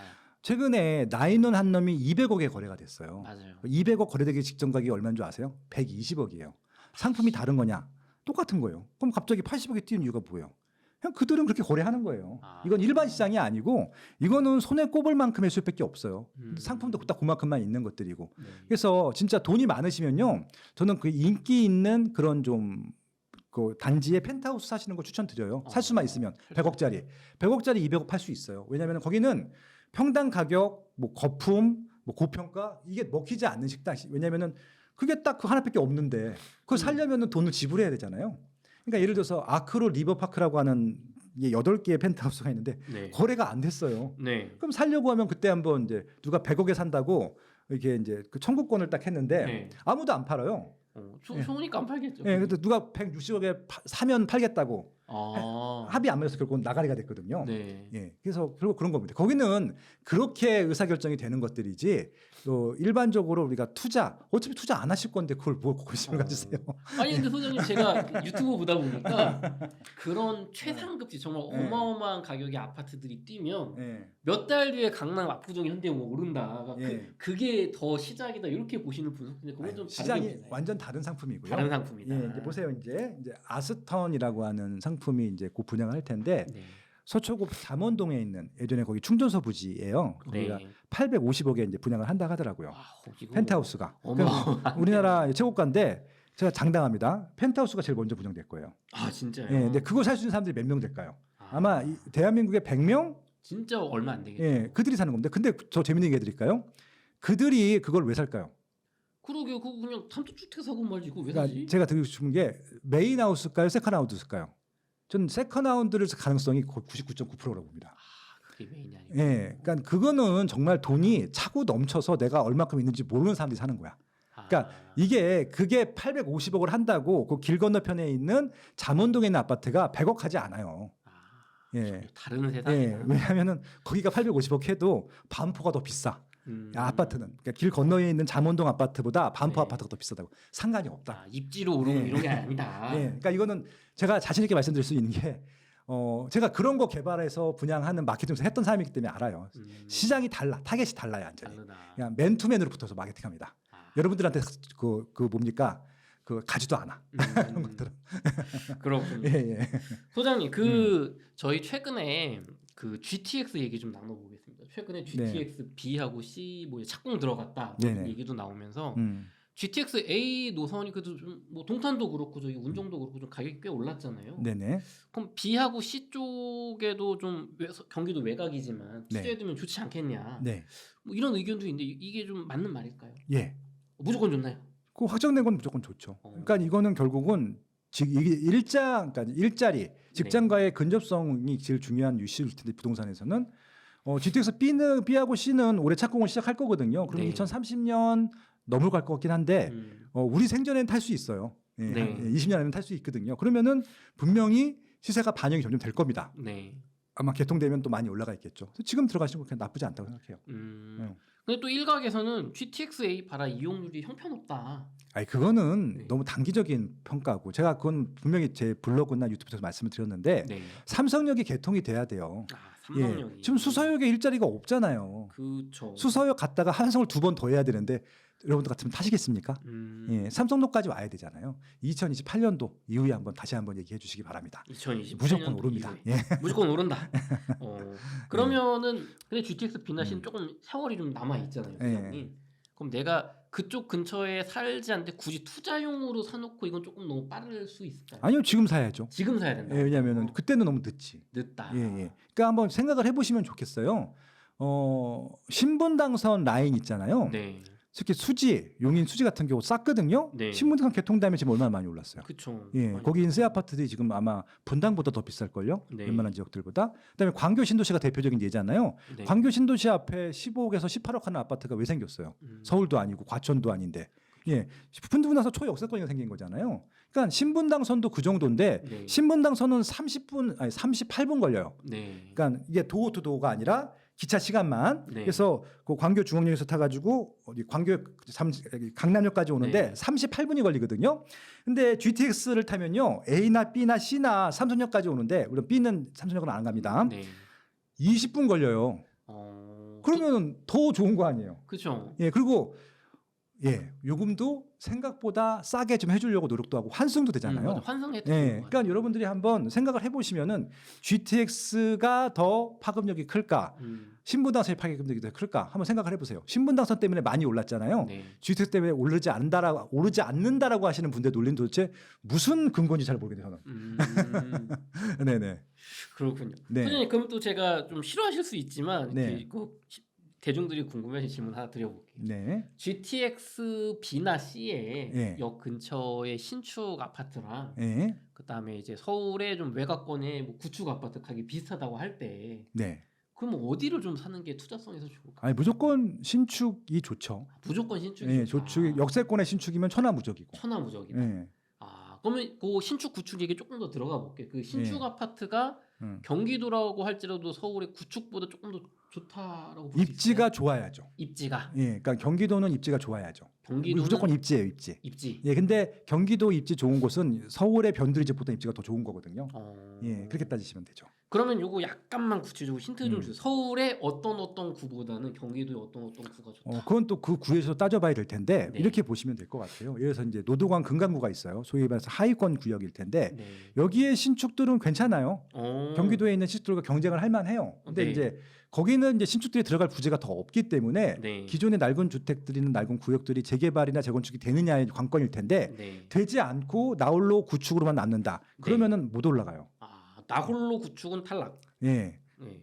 그 정부 사업 계획도 없고 그럴 그러면은- 거면 차라리 경기도에 있는 입지 괜찮은 쪽에 신축이 낫죠. 그럼 규모가 좀 있는 뭐 한 500세대 아파트인데 아직 뭐 리모델링 한다 말만 있고 실제로 좀 지지부진한 이런 단지도 조금 뭐 500단지 정도면 그래도 큰 단지이네요. 예, 그럼 봐야죠. 그건 또. 그 정도는 좀 예, 벌 수 입지가 있다. 정말 최악인지 아닌지. 하지만 어쨌든 예. 나홀로 오래된 아파트는 안 된다. 예, 예. 주공 아파트 스타일 있어요. 그런 건 진짜. 예. 여기 약간 닫고 예, 이런. 80년대 스타일. 그런 건 안 된다는 얘기죠. 그렇군. 그러면 경기도에서도 입지에 따라 또 이제 신축이 좋다고 특히 하셨는데 경기도도 또 경기도 나름 아니고 예를 들면은 네. 동탄이 있을 거고 파주 운정도 똑같은 GTX A 라인이잖아요. 네. 근데 이제 역 주변 당의 동탄이 훨씬 비싼데 음. 동탄 역의 좀 외곽은 생각보다 가격이 그래도 한 6억대, 7억대도 있단 말이에요. 그럼요. 30평대가. 그러면은 파주 운정역에 그래도 한 걸어서 15분 이내에 그런 신축 한 7억짜리가 좋을지 동탄에 네. 조금 외곽권에 신축 7억짜리가 좋을지 이것도 좀 궁금합니다. 그러니까 뭐 비슷하게 나갈 것 같긴 한데요. 그 동탄도 워낙 크기 때문에 아파트가 좀 다를 것 같고, 근데 파주 운정하고 동탄이 좀 다른 이유는 뭐냐면은 네. 동탄역 근처에 아파트하고는 비교가 안 돼요. 일단 동탄이 더 비쌀 거니까. 네. 근데 지금 말씀하신 게 역세권에서 먼 지역 동탄 얘기한 거잖아요. 네. 근데 동탄은 어떤 이제 이슈가 있냐면은 GTX나 SRT가 들어오지 않아도 비쌌을 거예요. 지금처럼 비싸요. 왜냐하면은 거기는 일자리 지역이기 때문에. 일자리가. 예, 동탄 자체에도 일자리가 많고 네. 화성, 평택, 오산, 여주 뭐 이천 아무튼 그 에워싸고 있는 지역이 다 일자리예요. 네. 그러니까 자체 수요가 많아요. 서울서 수요가 내려오지 않아도 돼. 근데 동탄 그 운정은 네. 서울 출퇴근하는 사람들이 제일 좋아할 거예요. 수요가층이 다르죠. 근데 지금 동탄은 거기다가 서울 수요층도 내려오잖아요. 네. 그러니까 이건 플러스 알파가 되기 때문에 무조건 더 비싸죠. 근데 이제 테두리 지역들은 그래서 아까 비슷하다고 한 이유가 네. GTX의 초역세권 운정역이 더 비쌀 수도 있고 네. 동탄에서 아주 안 좋은 입지면. 네. 근데 여기는 정말 뭐 중간에 끼인 정도 입주 괜찮은 입지야. 그러면은 이 동탄이 더 비쌀 수도 있고 그래요. 그렇게 봐야 되는군요. 네. 그러면 또 저도 궁금한 거 자꾸 많이 물어보겠습니다. 네. 그 창릉 신도시 보면 창릉 신도시는 안 돼. 왜냐하면은 혹은 이제 고양시라든가 이 고양시라든가 원당이라든가 행신이라든가 이런 지역들이 있지 않습니까? 네네. 그쪽에 지금 나름 준신축이거나 뭐 적당한 연식의 아파트들이 보시는 분들 중에 여기 지금은 가격도 많이 내려가고 살기 좋아 보이는데 교통도 괜찮고 네. 창릉 신도시, 3기 신도시 이렇게 크게 들어오면 입주 물량 때문에 가격 폭락하지 않을까? 음. 이런 생각에 이런 데는 살면 안 될 것 같아. 이렇게 망설이는 분들이 있거든요. 네. 근데 이제 제가 수준이 낮아서 그런데 이거 걱정할 만한 건지 좀 궁금해요. 진짜 그렇게 될지. 그러니까 여기서 이제 전제 조건이 뭐냐면은 네. 언제 입주할 것 같아요, 창릉 신도시가? 뭐 정부 예전에 문재인 정부 때 뭐 2027년 뭐 이때 얘기하지 않았나요? 불가능하잖아요, 일단. 벌써 24년이고요. 예, 도로 구획도 안 했는데. 2035년? 야, 그렇게 늦나요? 예, 그 고민은요. 한 10년 이해하세요. 10년 동안은 화정 행신 좋고 화정 좋네. 하죠. 왜냐면 GTX A 개통될 거라서 네. 그 수요가 더 많아져요. 그리고 이제 이게 신도시가 들어온다고 수요가 분산되는 게 아니라 네. 수요가 더 많아질 거잖아요. 왜냐면은 화정 신도시도 굉장히 좋은 도시고 창릉도 좋은 도시고 네. 대곡역도 있기 때문에 아마 대곡역에서 창릉 신도시 거기는 아니라 부쩍부쩍 할 거거든요. 네. 그리고 그때쯤이면 아마 화정도 리모델링 혹은 재건축 할 수 있을 것 같거든요. 그러면 또 붐업이 되는 것들이고. 네. 그래서 그렇게 좀 보시면 될 것 같아요. 화정이 좋은 이유가 대곡역과 창릉역을 다 이용할 수 있어요. 5분 거리로 차로. 예, 그래서 그런 것들을 오히려 생각해 본다고 하면은 그리고 이것도 생각해 보셔야 되는데 구축이라고 무조건 버리면 안 되는 이유가 네. 그 가격에 이제 분양할 수가 없어요. 지금 살 수 있는 가격대로. 음. 건축비가 최소한 5억 이상 들거든요. 지금 5억이면은 네. 20평대는 아무나 다 사고 30평대에도 살 수 있는 가격. 그쵸. 예. 아. 그러면은 이거는 구축이긴 하지만 그렇게 쾌적하고 학교도 좋고 학원가도 다 있고 마트도 3개나 있고 극장도 있는 지역에서 구축이지만 리모델을 깨끗하게 하면 안에서는 신축같이 보일 테고 네. 살만 뭐 10억도 안 되는 가격에 살 수 있는 지역이 거기밖에 더 있어요? 없잖아요. 그런 것들을 따져 봐셔야죠. 그러니까 입지가 중요해요. 일단 입지가 좋으면은요 구축도 버틸 수 있어요. 그 정도는 그리고 거기 계획된 신도시이기 때문에 쾌적하고 그 정도 가격 봤을 땐 입지 좋은 곳이다. 그리고 아마 그 일산이 오히려 재건축 안 하면 더 문제지 네. 덕양구 쪽은 창릉 신도시가 도우면 더 좋아질 거예요. 왜냐면은 일산은 인지도가 높았기 때문에 네. 이제 비교가 됐지만 화정이나 행신은 사람들이 몰라요. 거기 가보지 않은 사람들은 모르는데 그렇죠. 서울의 일산보다 15km가 가깝고요. 네. 저기 파주 운정보다 30km가 가깝거든요. 맞아요. 그거 엄청난 메리트예요. 출퇴근하기도 되게 편한 거거든요. 네. 그러니까 화정에서 3호선 타면은 종로구까지 27분 걸려요. 급하네요. 되게 좋은 지역이거든요. 사람들이 네. 몰라서 그래요. 그거. 그러면은 일산은 이제 3기 신도시보다 좀 많이 멀지 않습니까? 네. 창릉 신도시보다. 15km면 멉니다. 네, 그럼 일산은 조금 부정적 영향이 올 수 있을까요? 입지가 지금 좋은 상태잖아요. 그 안에 살면. 그래서 지금 거기는 무조건 재건축을 무조건 해야 돼요. 재건축이 예. 살길이다. 예, 재건축 하지 않으면은 경쟁력에서 무조건 집니다. 덕양구한테 집니다. 덕양구한테도. 예. 무조건 재건축해야 돼요. 거기는 사생결단 해야 돼요. 사생결단. 예, 3기 신도시. 3기 신도시가 아니라 노후계획 특별법 정비사업. 사생결단하고 다 해야 됩니다. 네. 소장님 또 노후계획도시 특별법 얘기하니까 선도지구 발표가 또 얼마 남지 않았다. 11월. 예. 얘기가 있는데 선도지구에서 탈락한 사실 단지가 훨씬 많을 거잖아요. 선도지구니까 말 그대로. 네. 그러면은 그런 단지들은 앞으로 뭐 못 가게 되는 건지 아니면 그래도 가능성이 있는 건지 궁금합니다. 이건 제가 스마트튜브 아침마다 8시마다 생방송으로 뉴스 브리핑을 하는데 네. 100번도 더 말씀드렸어요. 이거에 대해서는. 뭐라고 말씀드리냐면요. 네. 만약에 선도지구가 이탈돼서 재건축 못하면은 선도지구 가도 못한다. 어차피 될 단지는 된다. 지구 지정 안 돼도. 2차 있고 3차 있고 4차 있고 5차 있고 순서만 나눈 것이지 네. 차별 대우할 수 없어요. 차별 대우 못한다. 했다가는 난리 납니다. 밀란 일어납니다. 그런 거잖아요. 그러니까 먼저 가는 것뿐이고 네. 2차, 3차, 4차 다 정해 줄 거예요. 아. 바보가 아닌 이상 그렇게 차별 대우하는데 여기까지는 용적률 500% 주고 여기는 200% 주고 말이 안 되잖아요, 이게. 난리 난다. 우리는 왜 안 되냐? 예. 우리나라는요. 배 고픈 건 참아도요. 배 아픈 건 못 참습니다. 그건 절대 그렇게 할 수 없어요. 공평하게 가야 된다. 네. 차라리 350 해주더라도 네. 공평하게 가야 된다. 네. 그러면 소장님 많은 분들이 분당은 재건축이 될 것 같아. 저 정도 지역은 되겠지. 네. 근데 평촌, 네. 삼본 아니면 뭐 중동, 일산 가면서 조금씩 이게 낮아지는 것 같거든요. 상대적으로. 네. 그럼 일산 같은 지역은 재건축이 어떤 분들은 저기는 안 된다. 노후계획 특별도시법을 네. 해도 뭐 이런 의견까지 있는데 좀 이런 쪽 의견은 좀 어떻게 보시는지. 그건 시간이 해결해 줄 거라고 보고 있고요. 지금 분당과 일산의 가장 큰 차이는 시세거든요. 네. 지금 추가 분담금을 넣으면 분당은 새 아파트랑 비교했을 때 더 싸요. 무조건 간다는 얘기고요. 네. 일산은 추가 분담금을 넣으면은 새 아파트보다 비싸요. 일산 시세가 전반적으로 낮기 때문에. 그럼 이제 못 가는데 그럼 언제 됐느냐? 시세가 올라가면 지금 올라가고 있잖아요. 그럼 올라가면 그때 진행이 되는 거죠. 그래서 아마 순서의 차이는 있겠지만 일기 신도시는 재건축을 할 것 같아요. 왜냐하면 그게 더 싸게 먹혀요. 정부의 입장에서도. 싸게 먹힌다. 왜냐면은 거기는 택지개발지구는 정부에서 돈을 내야 돼요. 토지 조성을 해줘야 되니까. 근데 일기 신도시는 그냥 그들 돈으로 그들이 하는 거잖아요. 심지어 기부 체납도 받고 공공기여도 받으니까. 네. 제가 대통령이고 국토부 장관이면 그렇게 활용하겠어요. 새로운 4개 신도시 만드니 네. 그냥 우리가 기부 체납 받고 이미 지하철 다 놔져 있고. 예, 그리고 말을 얼마나 잘 들어요. 얼마나 행복해. 용적률 50% 줄게. 막 충성을 다하잖아요. 그런 것들인데 그걸 오히려 활용을 해야지. 네. 그들과 싸워서 뭘 할 거예요? 아 소장님 또 말씀 듣고 보니까 한 요번 문재인 정부 이후에 상승장 오기 전에 재건축 끝났다. 네. 5층짜리는 사업성이 나오는데 이제 중층 애매한 것들은 절대 불가능이다 그랬거든요. 네. 근데 아까 저랑 인터뷰할 때 이제 중층 재건축 시대가 또 이제 되는 데는 간다고 하셨잖아요. 네. 그럼 이것도 가격이 올라서 지금 해결이 된 건가요? 그렇죠. 이건 시세가 대부분 해결해 주는 것들이어서 가격이 올라가지 않으면 재건축을 못 해요. 그게 제일 중요할 거고 제가 이 얘기를 15년 전부터 했어요. 뭐 어떤 얘기를 말씀드렸냐면은 네. 그때 어떤 분이 질문을 이렇게 하신 거예요. 타워 팰리스 재건축 되나요?